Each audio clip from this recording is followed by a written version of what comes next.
अपने YouTube channel सोनीज tutorial classes पर। आप देख रहे हैं 23 मार्च के द हिंदू एडिटोरियल का एनालिसिस।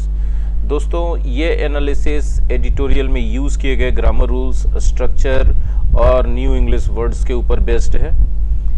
तो क्लास की शुरुआत करें, लेकिन उसके पहले हम बता देना चाहेंगे जो कोर्सेज हमारे यहाँ अवेलेबल है, ये सारे कोर्सेज इन क्लास अवेलेबल है ही, साथ ही साथ real time live interactive class में ऑनलाइन में भी अवेलेबल है। ये हमारे सोशल मीडिया कॉन्टैक्ट्स है और ये है हमारा कॉन्टैक्ट नंबर जिस पर व्हाट्सएप और टेलीग्राम भी है। तो चलिए शुरुआत करते हैं, लेकिन वीडियो को और क्लास को बीच में स्किप मत कीजिएगा, बहुत इंपॉर्टेंट चीज़ें हैं हमेशा की तरह। देखिए, 23 मार्च का ये एडिटोरियल बेस्ड है फ्री एंड ओपन, यूएस के डिफेंस सेक्रेटरी विजिट कर रहे हैं इंडिया में, उसी पर। Austen's visit is significant. Austin नाम है यूएस के डिफेंस सेक्रेटरी का, उनका विजिट सिग्निफिकेंट है, बहुत इंपॉर्टेंट है फॉर बाइलैटरल टाइज, द्विपक्षीय संबंधों के लिए, and cooperation on Indo Pacific मामलों पर कोऑपरेशन के लिए, एंड अफगानिस्तान और अफगानिस्तान के मामले पर एक दूसरे के कोऑपरेशन के लिए। मतलब 3 इम्पॉर्टेंट पॉइंट्स हैं इस मीटिंग के, bilateral ties, cooperation, Indo Pacific cooperation और अफगानिस्तान का कोऑपरेशन, अफगानिस्तान के मुद्दे पर कोऑपरेशन। तो चलिए आगे बढ़ते हैं। The timing of US secretary of defence Lloyd Austin's visit to New Delhi over the weekend. देखिए, the timing was significant for many reasons. Timing बहुत इंपॉर्टेंट था बहुत सारे कारणों से, फॉर मेनी रीजन्स, बहुत सारे कारणों से। किस चीज़ का timing? US secretary of defence जिनका नाम है लॉयड ऑस्टिन के विजिट, कहाँ विजिट टू न्यू दिल्ली। देखिए, विजिट यहाँ पर गौर से समझेंगे, एक वर्ब नाउन है और विजिट जो है नाउन है, इसीलिए टू और उसके बाद प्लेस आया है। विजिट अगर वर्ब होता तो कोई प्रीपोजिशन नहीं आता। नाउन कैसे है? तो एपोस्ट्रोफी एस के बाद जो आता है वो तो नाउन ही होता है ना। तो विजिट सम प्लेस वर्ब होता है, visit some place, I visited Delhi, ठीक है। तो विजिट जब वर्ब होगा तो सम प्लेस डायरेक्ट आएगा, कोई प्रीपोजिशन नहीं होगा। लेकिन जब यहाँ विजिट नाउन है तो टू प्रीपोजिशन है, ठीक है। मेनी रीजन से, बहुत सारे कारणों से यूएस सेक्रेटरी, यूएस के जो डिफेंस सेक्रेटरी हैं लॉयड ऑस्टिन, न्यू दिल्ली में उनका विजिट जो वीकेंड पे हो रहा है, मार्च 19 से लेके 21 तक का विजिट है उनका दिल्ली में यानी इंडिया में, वो बहुत सारे कारणों से बहुत सिग्निफिकेंट है। As the first senior ranking official of the Biden administration के first senior ranking official to meet with the Modi government, जो मोदी गवर्नमेंट से मिलने वाले हैं। मीट के साथ विथ क्यों लगाया गया, इसको समझिए। देखिए, मीट समबडी मतलब होता है किसी से आप पहली बार मिल रहे हैं, ठीक है। मीट विथ समबडी, तो ये इंपॉर्टेंट नहीं होता है यहाँ पर कि पहली बार मिल रहे हैं, बल्कि ये इंपॉर्टेंट हो रहा है कि सबडी से मिलके आपको इंपॉर्टेंट टॉपिक पे डिस्कस करने वाले हो। बिजनेस का टॉपिक हो सकता है, पॉलिटिकल इशू हो सकता है, तो वहाँ पर जब आप इस बात को हाईलाइट करते हैं तो मीट विथ होता है। जैसे यहाँ पर आप देखिए कि Biden administration to meet with the Modi government, ठीक है। और मीट विद तभी हम यूज करते हैं जब यहाँ somebody का नाम आता है, ठीक है। यदि हम लिखते हैं Biden administration and Modi government are meeting या मेट, तो फिर विद नहीं आता। मतलब विद के बाद यहाँ पर नेम आना बहुत जरूरी है, तभी मीट विद होगा। अगर ये नाम आगे चला जाए उठ के, दोनों नाम, तो फिर विद नहीं लगेगा, फिर मीट लगेगा।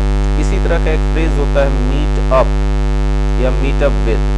मीट अप या मीट अप विद जो होता है, ये एक फ्रेजल वर्ब है जो इनफॉर्मल गेट टुगेदर के लिए यूज करते हैं। जैसे my friends and I R meeting up in the garden this evening, ठीक है, after long time. I am meeting up with my friends in the garden this evening after long gap. बात समझ में आ रहा है? तो मीटअप इनफॉर्मल मीटिंग के लिए, इनफॉर्मल गेट टुगेदर के लिए यूज करते हैं। मीट समबडी मतलब किसी से पहली बार मिलना, और मीट विद इसका मतलब हो गया इंट्रोडक्शन हो रहा है, पहली बार भेंट मुलाकात हो रही तब। और मीट विद समबडी मतलब मिलना, पहला बार है कि दूसरा बार इंपॉर्टेंट नहीं है, इंपॉर्टेंट है कि आप मिल रहे हैं किसी इंपॉर्टेंट इशू पर डिस्कशन के लिए, चाहे बिजनेस से रिलेटेड हो चाहे, हाँ। लेकिन मीट विद यूज करते समय याद रखिएगा कि एक आदमी जिससे मिला जा रहा है उसका नाम विद के बाद आना चाहिए। अगर नहीं आ रहा है नाम पहले लिखा गया, जैसे Biden an official of Biden administration and an official of Modi government are meeting, तो फिर विद नहीं लगाएंगे। क्लियर है? आगे बढ़िए। तो यहाँ पे जैसा फर्स्ट सीनियर रैंकिंग ऑफिशियल है बाइडेन एडमिनिस्ट्रेशन के, जो मिलने वाले हैं मोदी गवर्नमेंट से, ठीक है। हिज विजिट मतलब फर्स्ट सीनियर रैंकिंग ऑफिशियल के रूप में उनका विजिट दिस अर्ली, इतना जल्दी, in the new president's tenure, new president बने हैं जो बाइडेन का जो टेन्योर है अभी उसमें इतना जल्दी वो आके मिल रहे हैं, दैट इंडिकेट्स, इससे ये पता चलता है the place of India holds, कि भारत क्या पोजीशन रखता है, क्या मायने रखता है on a par with the other two countries, उन दो देशों के तुलना में। ही विजिटेड, ही कौन? ये जो ऑफिसर साहब हैं विजिट किए हैं prior to India, before India, India से पहले। मतलब देखिए हुआ क्या है, गौर से समझिएगा फिर से। As the first senior ranking official of the Biden administration to meet with the Modi government, Modi government से मिलने वाले, से मुलाकात करने वाले पहले सीनियर रैंकिंग ऑफिशियल के रूप में, बाइडेन एडमिनिस्ट्रेशन के पहले सीनियर रैंकिंग ऑफिशियल के रूप में उनका विजिट इतना जल्दी नए प्रेसिडेंट के टेन्योर में, शासनकाल में। टेन्योर का मतलब शासनकाल, रिजाइम आप बोल सकते हैं, ठीक है। उनके शासनकाल में इतना जल्दी उनका मुलाकात दर्शाता है, इस विजिट यहाँ सब्जेक्ट है और उसके लिए वर्ब है कि भारत का क्या पोजीशन है, क्या स्थान है, किसकी तुलना में, on a par with the other two countries, उन दो देशों की तुलना में। कौन से दो देशों? ही विजिटेड, जिसमें वो ऑफिशियल साहब विजिट किए थे इंडिया से, इंडिया में आने से पहले। कौन से वो दो देश थे? जापान और साउथ कोरिया। चलिए, the visit confirms the USS focus, यह विजिट कंफर्म करता है यूएस के फोकस को, किस चीज पर? On greater maritime cooperation in the Indo Pacific, Indo Pacific क्षेत्र में और ज्यादा समुद्री कोऑपरेशन को कंफर्म करता है ये विजिट। किसके तरफ से? यूएस जो है फोकस कर रहा है इस चीज पर। Just after the first ever quad leaders summit, ठीक है।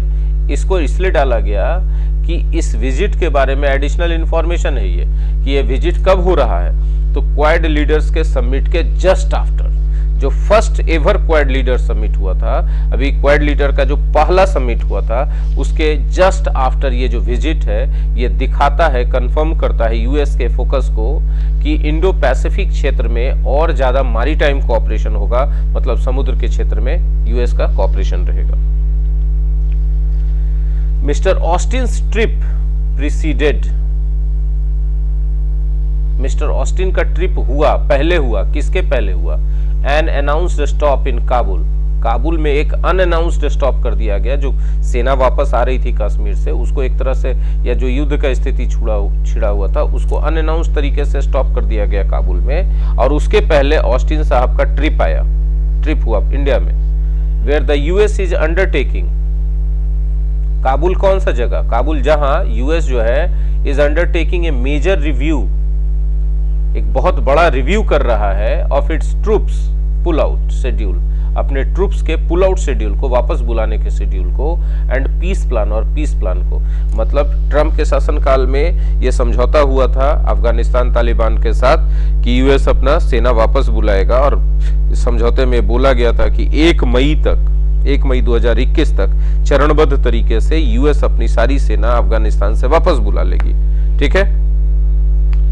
तो ये जो है, ये जो शेड्यूल था, ये जो वापस बुलाने का पुल आउट शेड्यूल था, इस पर जो है, और पीस प्लान पर, शांति का जो योजना बनाया गया है उस पर मेजर रिव्यू चल रहा है, किसका?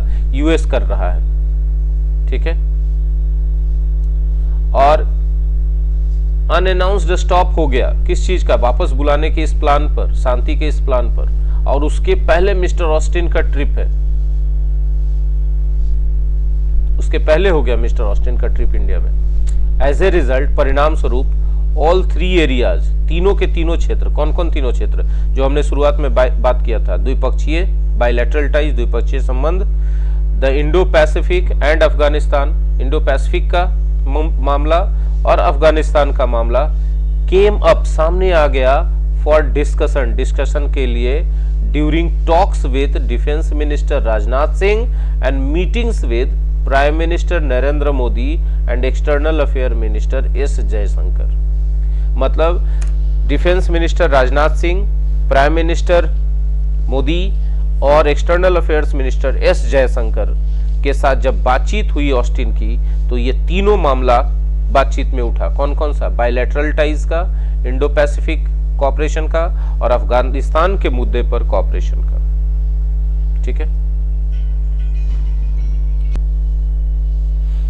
On the bilateral front, bilateral front पर मतलब द्विपक्षीय मोर्चों पर द टू साइड्स, दोनों साइड सहमत हो गए टू बूस्ट,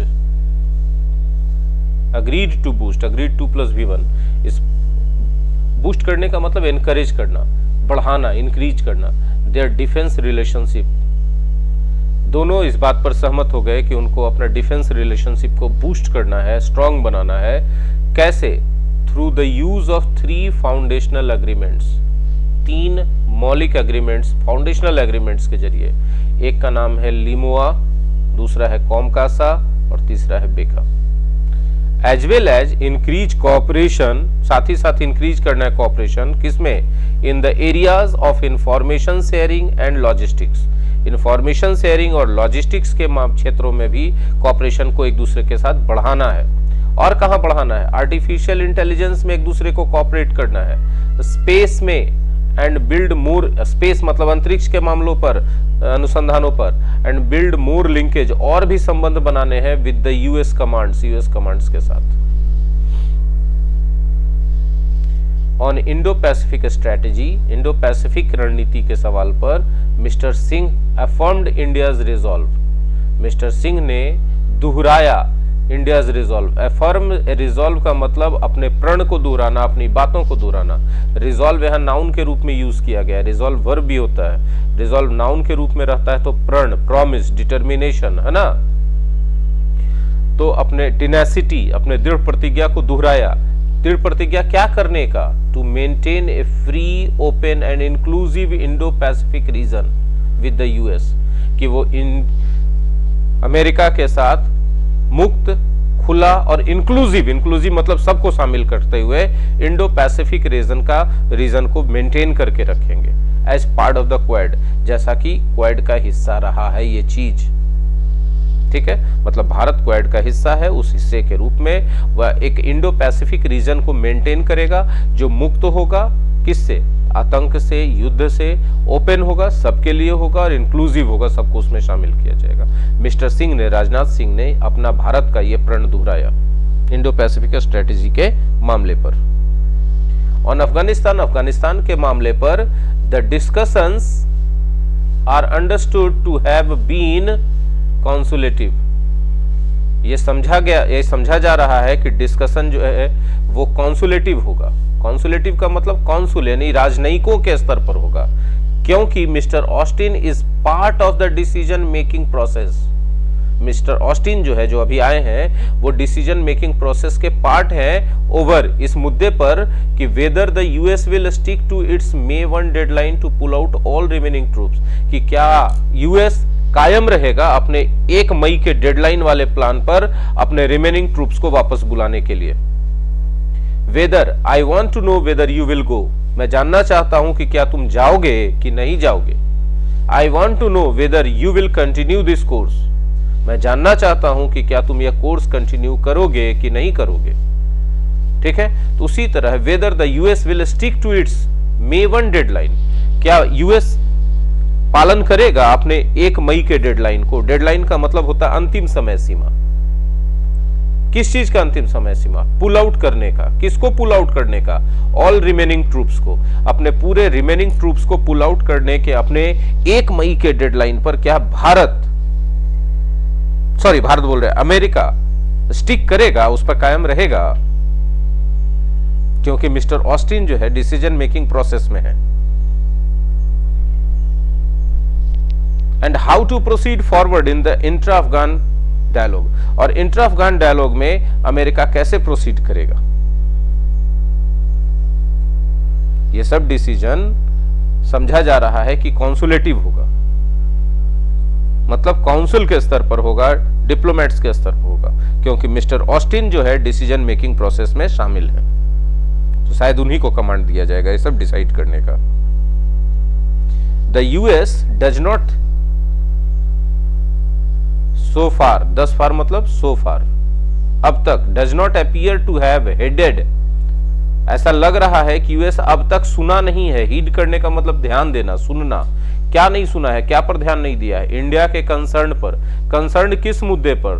तो on talks with the Taliban, Taliban के साथ बातचीत के मुद्दे पर, making any talks conditional on A cease fire, cease fire के मुद्दे पर किसी भी बातचीत को कंडीशनल बनाने के मुद्दे पर, और including India in all regional talks where Pakistan is also involve, जहां जहां पाकिस्तान इन्वॉल्व है उन सभी रीजनल मुद्दों पर बातचीत में इंडिया को शामिल करने के मुद्दे पर। ऐसा प्रतीत होता है कि इन मुद्दों पर अभी तक यूएस ने कोई ध्यान नहीं दिया है इंडिया के इन सब चिंताओं पर। And prioritising the needs of the government in Kabul, और काबुल में सरकार की जरूरत को प्रायोरिटाइज करने के मुद्दे पर भी जो भारत का कंसर्न रहा है, ऐसा लगता है कि यूएस ने अभी तक उस पर कोई ध्यान नहीं दिया। Even so it is important that, यह इंपॉर्टेंट है कि इंडिया एक्सप्रेस करे its sense of the situation, कि सिचुएशन को वो समझ रहा है अफगानिस्तान में, given considering its important role there, अपने इंपॉर्टेंट रोल को वहां पर ध्यान में रखते हुए। मतलब ये बात जरूरी हो गई है कि अब इंडिया इस बात को जाहिर करे कि अफगानिस्तान की स्थिति पर उसकी समझ है, वो समझ रहा है कि अफगानिस्तान में क्या हो रहा है, और यह ऐसा उसको इसलिए करना चाहिए ताकि उसको अपने इंपॉर्टेंट रोल जो है भारत का वहां पर, उस पर विचार करते हुए बात एक्सप्रेस करना चाहिए। While Mr. Austin made it clear, जबकि मिस्टर ऑस्टिन ने यह बात स्पष्ट कर दिया, the Biden administration is committed, Biden administration committed है, दृढ़ संकल्पित है, कमिटेड के बाद टू के प्रति, काटसा सैंक्शंस के प्रति, अगेंस्ट ऑल कंट्रीज, उन सभी देशों के खिलाफ, प्रोक्यूरिंग, देखो फिर नाउन के बाद भी फोर आया ना, तो ही रिलेटिव क्लाउज है, हु प्रोक्योर, जो जमा कर रहे हैं, हु आर प्रोक्योरिंग, प्रोक्योर का मतलब होता है जमा करना, कलेक्ट, है ना, जो जमा कर रहे हैं high value Russian military hardware. Mister Austin ने क्लियर कर दिया कि बाइडेन एडमिनिस्ट्रेशन काटसा सैंक्शन लगाएगा उन सभी देशों के खिलाफ, एकदम दृढ़ प्रतिज्ञा इसमें, कमिटेड है, जो देश रसिया के हाई वैल्यू मिलिट्री हार्डवेयर को जमा कर रहे हैं, उसे खरीद रहे हैं। ही सेड दैट, उन्होंने ये भी कहा कि the determination on India, India के पर जो डिटर्मिनेशन है, जो फैसला लेना है, वुड ओनली कम, वो फैसला आएगा, सिर्फ कब आएगा? Only after India Delhi takes delivery of the S-400 missile system. S-400 missile system का डिलीवरी इंडिया ले लेगा, उसके बाद बाइडेन एडमिनिस्ट्रेशन का फैसला इंडिया के ऊपर आएगा कि काटसा सैंक्शन लगना है कि नहीं लगना है। He confirmed that, उन्होंने यह बात सुनिश्चित किया कि he had raised, वो उठाए थे, क्या उठाए थे? raised the issue, उस मुद्दे को उठाए थे, human rights in India, Bharat में ह्यूमन राइट्स के मुद्दे पर उठाए थे। बट एडेड दैट, बट ये भी कहा कि these are part of conversations, ये बातचीत का विषय है, any two democracies would share, उस बातचीत का विषय है जो कोई भी दो प्रजातांत्रिक देशों के बीच होगा। ए sentiment seconded by the MEA, एक ऐसा सेंटिमेंट जिसको सपोर्ट किया जाएगा MEA के द्वारा, ये सपोर्ट किया गया है,